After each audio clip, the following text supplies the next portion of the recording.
Oh, jangan ketawa, ini panjang. Assalamualaikum warahmatullahi wabarakatuh. Selamat malam, yang terhormat Ibu Alvina Septiani, SAP MSI, selaku dosen mata kuliah pada mata kuliah Keuangan Publik, serta teman-teman sekalian yang saya banggakan. Di sini kami akan mempresentasikan eh, hasil diskusi kami mengenai laporan keuangan negara dan daerah. Next slide.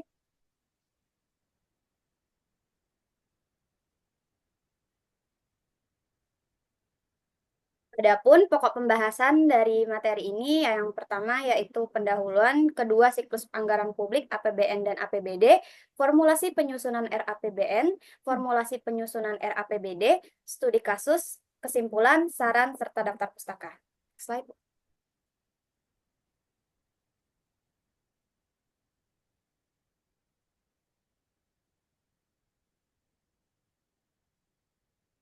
Pendahuluannya, PPT berjudul Laporan Keuangan Negara dan Daerah ini disusun oleh kelompok satu untuk memenuhi salah satu tugas mata kuliah keuangan publik yang diberikan oleh Ibu Dr. Lili Erina, MSI. Dalam PPT ini, kami akan membahas singkat tentang siklus anggaran publik atau APBN dan APBD, formulasi penyusunan RAPBN, dan formulasi penyusunan RAPBD, serta membahas studi kasus yang relevan. Baiklah, materi selanjutnya yaitu siklus anggaran publik, APBN dan APBD yang akan dijelaskan oleh rekan saya yaitu Azahra Salsabila. Kepada Azahra Salsabila dipersilakan. Baik, terima kasih kepada moderator. Materi yang pertama yaitu siklus anggaran publik, APBN, dan APBD. Pengertian siklus, menurut pendapat ahli, menurut W.J. Baumol, siklus adalah rangkaian peristiwa yang terjadi secara berulang dalam suatu sistem dengan pola tertentu yang dapat diprediksi. Menurut Harold Kons, siklus merupakan suatu proses berulang yang terdiri dari beberapa tahapan yang saling berkaitan. Menurut kelompok satu, siklus adalah rangkaian kejadian yang berulang dalam suatu periode tertentu di mana setiap tahap saling berhubungan dan mempengaruhi. Pengertian anggaran, menurut pendapat ahli, ada dari Garrison dan Norin 2006, anggaran adalah suatu rencana keuangan yang disusun secara sistematis dalam bentuk angka untuk periode tertentu. Menurut Bardiasmo 2009, anggaran merupakan suatu instrumen kebijakan yang berisi rencana keuangan yang menggambarkan estimasi penerimaan dan pengeluaran dalam suatu periode tertentu. Menurut kelompok satu, anggaran adalah suatu rencana keuangan yang disusun untuk mengatur pemasukan dan pengeluaran dalam suatu organisasi. Pengertian publik ada dari menurut Den Hart 2009 dan The Way 1927. Dan menurut kelompok satu, publik adalah sekelompok individu yang memiliki kepentingan atau keterlibatan dalam suatu isu, kebijakan, atau fenomena sosial yang terjadi dalam masyarakat. Pengertian siklus anggaran publik, menurut para ahli ada dari Wildavsky dan Musgrave. Menurut kelompok satu, siklus anggaran publik adalah suatu proses berkelanjutan yang dimulai dari perencanaan anggaran pemerintah, kemudian dilanjutkan dengan pembahasan di lembaga legislatif hingga implementasi anggaran tersebut dalam kebijakan publik. Siklus ini mencakup pemantauan dan evaluasi anggaran guna memastikan efektivitas dan efisiensi penggunaan dana publik. Siklus anggaran pendapatan dan belanja negara (APBN). Pengertian siklus anggaran APBN menurut Wildavsky 1979 dan ada juga menurut Kementerian Keuangan Republik Indonesia. Menurut kelompok satu, bahwa anggaran belanja negara merupakan dokumen yang berisi rincian penerimaan dan pengeluaran negara dalam satu tahun, mencakup data historis, estimasi tahun berjalan, serta proyeksi untuk tahun mendatang. Ini adalah siklus anggaran pendapatan dan belanja negara. Sumber dana APBN terdiri dari pajak, PPh, PPN cukai, dan bea masuk, PNBP, hasil SDA, laba BUMN, dan denda, hibah, dan utang. Yang pertama ada perencanaan dan penganggaran APBN. Tahap awal penyusunan anggaran, penetapan prioritas pembangunan dan kebijakan fiskal dalam RKP yang menjadi dasar RAPBN. Yang kedua ada pembahasan APBN. Tahap ini merupakan proses evaluasi RAPBN oleh DPR. Yang ketiga penetapan dan persetujuan APBN. Setelah disusun, RAPBN diajukan ke DPR untuk dibahas dan disetujui. Yang keempat, pelaksanaan APBN. Setelah APBN disahkan, kementerian lembaga melaksanakan anggaran sesuai rencana. Yang kelima, pelaporan dan pencatatan APBN. Instansi pemerintah wajib menyusun laporan realisasi anggaran periodik untuk evaluasi kinerja dan transparansi keuangan. Yang keenam, pemeriksaan dan pertanggungjawaban APBN. Setelah disahkan, kementerian atau lembaga melaksanakan anggaran dengan prinsip efisiensi dan transparansi. Siklus anggaran APBD. Pengertian siklus anggaran APBD menurut para ahli ada dari Mardiasmo 2009 dan menurut Permendagri Permendagri nomor 21 tahun 2019. Dari dua pendapat tersebut, kelompok satu memberikan kesimpulan bahwa anggaran pendapat dan belanja daerah atau APBD adalah rencana keuangan tahunan pemerintah daerah yang mencakup seluruh penerimaan dan pengeluaran dalam satu tahun anggaran. Perencanaan penganggaran keuangan daerah yang pertama itu ada perencanaan penganggaran. Tahap perencanaan dimulai dengan RPJPD 20 tahun sebagai pedoman RPJMD 5 tahun. Pemerintah daerah lalu menyusun RKPBD yang menjadi dasar KUA dan PPAS. Yang kedua ada penetapan APBD. Setelah KUA dan PPAS disepakati, SKPBD menyusun RKA SKPBD yang dikompilasi TAPD menjadi Raperda APBD. Yang ketiga, pelaksanaan APBD. Tahap pelaksanaan APBD mencakup pengelolaan pendapatan belanja dan pembiayaan dengan prinsip efisiensi dan transparansi. Yang keempat, penata usahaan dan pelaporan. Setelah KUA dan PPAS disepakati, SKPBD menyusun RKA SKPD yang dikompilasi. Formulasi penyusunan RAPBN. Adapun pengertian formulasi, menurut David 2019, formulasi adalah proses penyusunan dan perencanaan strategi atau rencana yang digunakan untuk mencapai tujuan organisasi. Menurut kelompok satu, formulasi adalah proses penyusunan dan perencanaan strategi atau kebijakan untuk mencapai tujuan yang telah ditetapkan. Adapun pengertian penyusunan, menurut pendapat ahli ada dari Terry 2006 dan Stoner 1996. Dari kedua para ahli tersebut, dapat disimpulkan oleh kelompok satu bahwa penyusunan adalah proses merencanakan dan mengorganisasi berbagai elemen atau komponen yang diperlukan dalam suatu kegiatan atau proyek. Adapun pengertian formulasi penyusunan RAPBN, menurut pendapat ahli Mardiasmo 2009, formulasi penyusunan RABN adalah proses sistematis dalam merancang dan mengalokasikan sumber daya keuangan negara berdasarkan prioritas pembangunan nasional.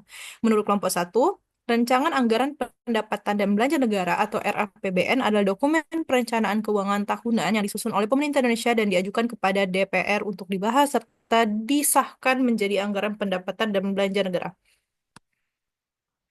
Formulasi penyusunan RAPBD. Penyusunan rancangan anggaran pendapatan dan belanja negara RAPBD merupakan proses yang kompleks dan melibatkan berbagai instansi 20 pemerintah. Proses ini dilakukan secara sistematis dan bertahap untuk memastikan bahwa anggaran susun selaras dengan kebijakan pembangunan nasional serta kondisi ekonomi makro. Beberapa regulasi utama yang menjadi acuan dalam penyusunan RAPBN antara lain Undang-Undang Nomor 17 Tahun 2003 tentang Keuangan Negara sebagai dasar utama pengelolaan keuangan negara serta Undang-Undang Perimbangan Keuangan antar pemerintah pusat dan daerah yang mengatur mekanisme pembagian dana. Tahapan penyusunan RAPBN. Yang pertama ada perumusan kebijakan dan asumsi makroekonomi. Kedua, penyusunan rencana kerja pemerintah atau RKP dan pagu indikatif. Ketiga, penyusunan rencana anggaran kementerian atau lembaga. Keempat, penyusunan rencana kerja pemerintah dan pagu indikatif. Kelima, pembahasan RAPBN dengan DPR. Keenam, pengesahan RAPBN menjadi APBN. Adapun formulasi penyusunan RAPBD, menurut ahli, formulasi penyusunan RAPBD adalah proses sistematis dalam merencanakan dan menyusun anggaran belanja daerah dengan mempertimbangkan kebutuhan pembangunan. Menurut kelompok satu, formulasi penyusunan RAPBD adalah proses perencanaan dan penganggaran yang dilakukan oleh pemerintah daerah untuk menyusun anggaran belanja sesuai dengan kebutuhan pembangunan dan pelayanan publik. Formulasi penyusunan RAPBD disusun berdasarkan regulasi seperti UU Nomor 23 Tahun 2014, UU Nomor 17 Tahun 2003, dan UU Nomor 33 Tahun 2004, dengan prinsip transparansi, akuntabilitas, efisiensi, efektivitas, keadilan, dan partisipasi. Tahapan penyusunan RAPBD. Yang pertama, penyusunan RKPD. Yang kedua, penyusunan KUA. Ketiga, penyusunan PPAS. Keempat, penyusunan RKA SKPD. Kelima, penyusunan rancangan Perda APBD. Dan Yang keenam, evaluasi dan penetapan APBD. Adapun studi kasus RAPBN dan RAPBD, studi kasus APBN yang kami ambil adalah analisis efisiensi dan transparansi APBN Indonesia, studi kasus tahun terbaru. Pada 2003, APBN di Indonesia ditargetkan sebesar 2.463 triliun dengan mayoritas pendapatan berasal dari pajak dan PNBP. Belanja negara sebesar 3.061,2 triliun difokuskan pada sektor pendidikan, kesehatan, kemiskinan, dan infrastruktur. Meskipun ada peningkatan penerimaan, efisiensi pengelolaan anggaran menghadapi tantangan dari inflasi, perubahan nilai tukar, serta distribusi anggaran yang tidak merata. Transparansi pengelolaan anggaran juga terbatas dengan beberapa sektor masih menunjukkan rendahnya keterbukaan dan adanya praktik KKN. Rekomendasi untuk meningkatkan efisiensi dan transparansi meliputi penerapan digitalisasi anggaran, peningkatan koordinasi antar pemerintah pusat dan daerah, serta reformasi perencanaan anggaran yang lebih responsif terhadap kebutuhan masyarakat dan pertumbuhan ekonomi berkelanjutan. Adapun studi kasus APBD, yaitu analisis proses perencanaan dan penganggaran APBD, studi khusus pada pemerintah Kabupaten Bolaang, Mongondo. Penyusunan anggaran di Kabupaten Bolaang, Mongondo mengalami kendala akibat ketidakseimbangan antara hasil Musrenbang, program SKPD, dan aspirasi legislatif yang menyebabkan tarik ulur dan perubahan atau pembatalan program. Kurangnya sinkronisasi antara SKPD, TAPD, dan DPRD menghambat proses penganggaran. Sementara ketidakpatuhan terhadap regulasi memicu inefisiensi alokasi anggaran. Untuk mengatasi masalah ini, perlu ada peningkatan transparansi dan partisipasi publik dalam proses penganggaran, serta penerapan sistem e-planning untuk memastikan proses lebih terstruktur dan akuntabel. Peningkatan kapasitas sumber daya manusia di TAPD dan SKPD, serta koordinasi yang lebih baik antara TAPD dan DPRD. Juga diperlukan anggaran lebih efektif dan tepat sasaran, mendukung kesejahteraan masyarakat dan pembangunan daerah yang lebih baik. Itulah tadi materi yang bisa saya sampaikan. Saya kembalikan kepada moderator. Baiklah, terima kasih kepada Azahra Salsabila.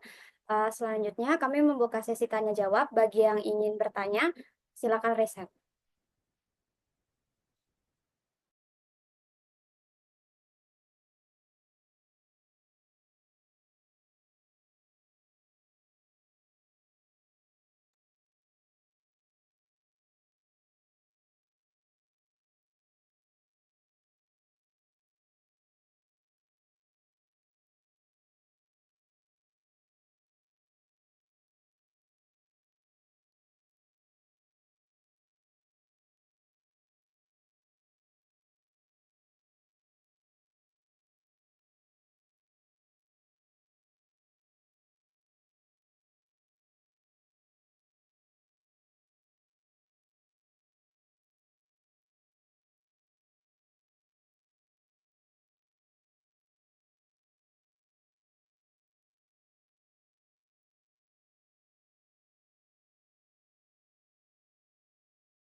Kepada Faradiba Fahria Janati, dipersilakan. Baik, terima kasih atas kesempatannya. Perkenalkan, saya Faradiba Fahria Janati dari kelompok 5 L3. Eh, Tadi teman-teman juga sudah membahas mengenai implementasi APBD dan juga APBN.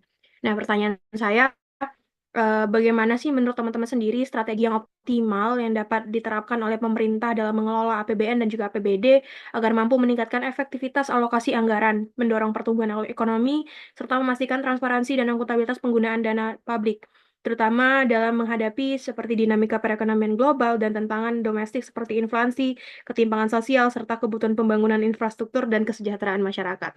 Terima kasih atas kesempatannya. Baiklah, terima kasih Faradiba atas Pertanyaannya selanjutnya kepada Amanda Dwi Irwanti, dipersilahkan. Baik, terima kasih moderator. Sebelumnya perkenalkan saya Amanda Dwi Irwanti dari kelompok 5. Saya ingin bertanya mengenai formulasi penyusunan RAPBN. Bagaimana mekanisme penyesuaian anggaran jika terjadi deviasi signifikan antara asumsi awal dan realisasi di tengah tahun anggaran, serta instrumen apa yang digunakan untuk menjaga keseimbangan fiskal dalam kondisi ketidakpastian ekonomi? Sekian yang dapat saya tanyakan. Terima kasih. Terima kasih Amanda. Selanjutnya apakah ada yang ingin bertanya lagi? Silakan raise hand.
Baiklah, kepada Muhammad Aditya Prasetya, dipersilahkan.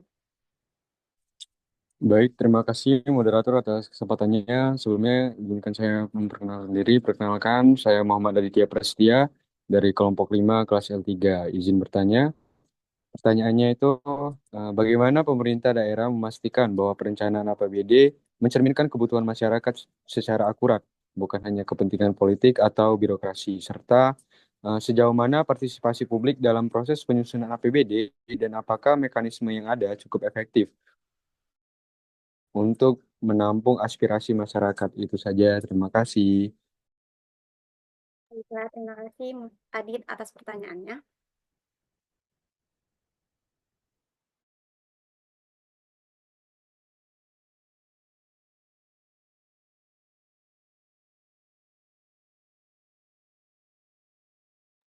Baiklah, di sini saya akan memaparkan kesimpulan dari materi yang sudah kami paparkan, yaitu berdasarkan pembahasan yang telah dilakukan, dapat disimpulkan bahwa yang pertama, siklus anggaran publik APBN dan APBD terdiri dari beberapa tahapan utama, yaitu perencanaan, penyusunan, pembahasan, pelaksanaan, serta pengawasan dan evaluasi. Setiap tahap memiliki peran strategis dalam memastikan anggaran digunakan secara efektif sesuai dengan kebijakan pembangunan yang telah dirancang.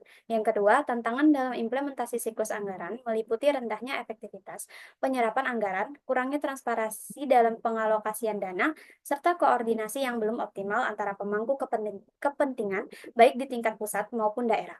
Faktor teknik seperti keterlambatan dalam pengesahan anggaran serta lemahnya sistem pengawasan juga menjadi kendala dalam optimalisasi penggunaan anggaran.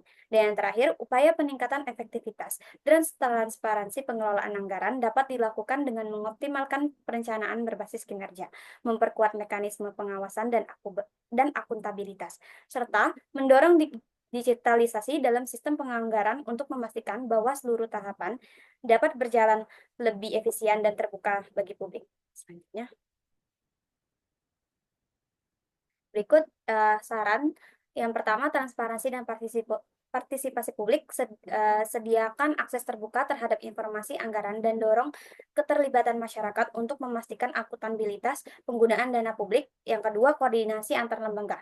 Perkuat koordinasi antara pemerintah pusat, daerah, eksekutif, dan legislatif agar perencanaan dan pelaksanaan anggaran lebih sinkron dan tepat waktu. Yang ketiga, digitalisasi pengelolaan anggaran. Terapkan sistem digital untuk mempercepat administrasi, meningkatkan efisiensi, dan meminimalkan penyalahgunaan anggaran.